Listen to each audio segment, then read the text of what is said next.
Welcome to 3x3 Insights. Today with Brian Solis.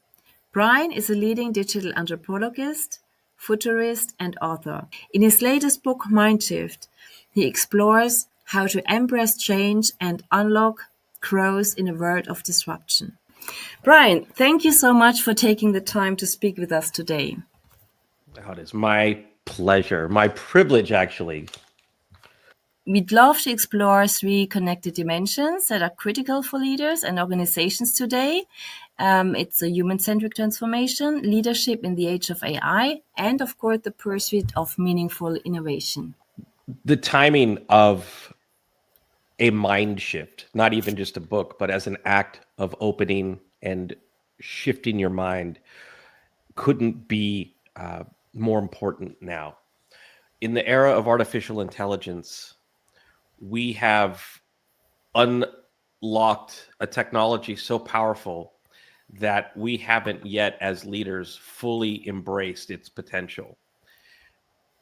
Currently, we're using AI much in the same way that we've used technologies in the past to do what we did yesterday, better, faster, cheaper, more efficiently, more scalable tomorrow. And so we see it as an investment in taking out costs, improving productivity, and driving efficiencies. And there's nothing wrong with that. But with every cycle of innovation in artificial intelligence, we are essentially producing a technology that can outsmart us, that can be more intelligent, more innovative.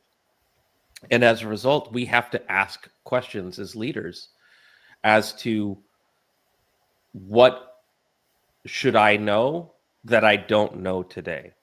What should I think about that I'm not thinking about today? What should I explore as a leader that will help me gain the insights and potentially the vision necessary to compete in an era where technology can outperform or outthink its human counterparts? And these are not only existential questions, these are questions for any leader who wants to thrive and compete in the unknown, in an era of uncertainty that AI and all of the subsequent technologies that follow it, like quantum, that allows us to compete differently, to think differently, to evolve differently with these technologies to lead towards the next era of business, the next era of education, the next era of society. So it is an opportunity for us to mind shift, to be the leaders that tomorrow needs. That's very interesting. And as companies heavily invest in innovation and digital transformation, what is, in your opinion, the biggest risk of losing sight of the human experience?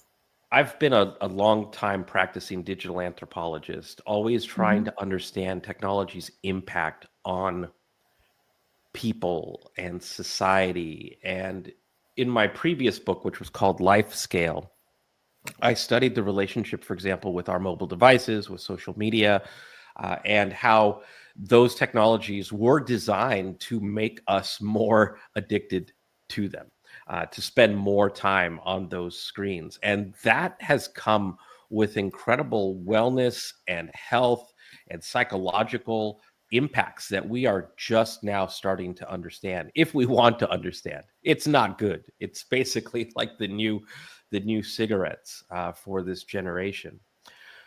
But at the same time, we're seeing similar patterns play out with generative AI. For example, MIT just published a study that shows that the more that you use a technology like ChatGPT, for example, the more you lose your capacity to think cognitively, to think critically, because you are giving that capability, those actions to a machine. The same is true, for example, with Google Maps. If you use Google Maps, you lose your sense of direction over time. So these are things that we know in hindsight. Now with AI, we have the ability to apply foresight. The answer to your question is, what role do we want human beings to play with AI? Do we want AI to replace their work, to replace their thinking, to replace their jobs. No, we want to augment human capacity with artificial intelligence to do what we couldn't do yesterday, to do what we didn't know was possible yesterday, to do what we can create in terms of entirely new applications with humans at the center for tomorrow. But that takes intent. That takes intentional thinking, intentional investment, and the dedication and commitment to helping people explore technology in ways that they're not doing today, because leadership is empowering you to think differently about this. Leadership is empowering you with new skills. Leadership is empowering you with time and space to learn and unlearn from yesterday, to then answer that question for yourself, for your teams, for your loved ones. What role do you want AI to play in your work and in your life? And I'll leave you with one last thing. A friend of mine, Dharmesh Shah, said recently, you compete with AI. And the natural psychological response to that is, yes, I do. I don't want to lose my job to AI. I feel like AI is going to take over the world. It produces fear. And he said, no, no, no. Listen to that again. You compete with AI, meaning that as we as individuals move forward, we now compete with a technology that unlocks our capability, our thinking, our creativity in ways that weren't possible before. So now we have almost like a superhero cape or a superpower that we can use to our own imagination's content. How can leaders actually make sure they don't lose empathy and this emotional intelligence? Empathy is probably one of the most underutilized skills, in addition to things like curiosity, critical thinking, and that's just because of historically organizations have designed their work at scale, designed systems to support that work at scale, designed the silos to support that work within specific departments at scale. And you almost, as a result of optimizing and creating efficiencies, you almost strip out the humanity from work or from any organizational culture. But empathetic leaders understand what it's like to be someone else. They understand, for example, that there is tremendous fear that people are feeling with artificial intelligence, that there's tremendous uncertainty as to what it means in their future roles, their future work, their future employment. Understanding this, that empathetic leaders can step back, surround themselves with entirely new advisors, new types of boards, new types of influencers around them, to then give them that empathy necessary to lead down, lead up, lead out at a very human-centric level.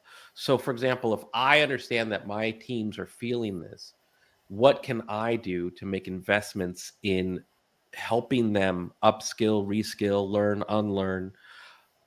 How can I, as a leader, stop saying things like AI is going to free up time for more creative and productive and meaningful work? Well, what does that mean? Well, as the leader, I should define what that more meaningful, thoughtful work is.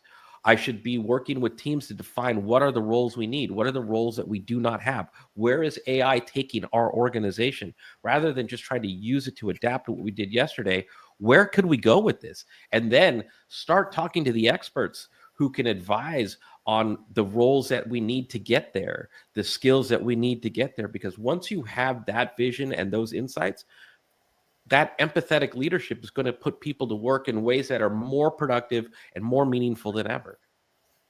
Thank you, Brian, for these powerful insights and for reminding us that the technology should serve people and not the way around.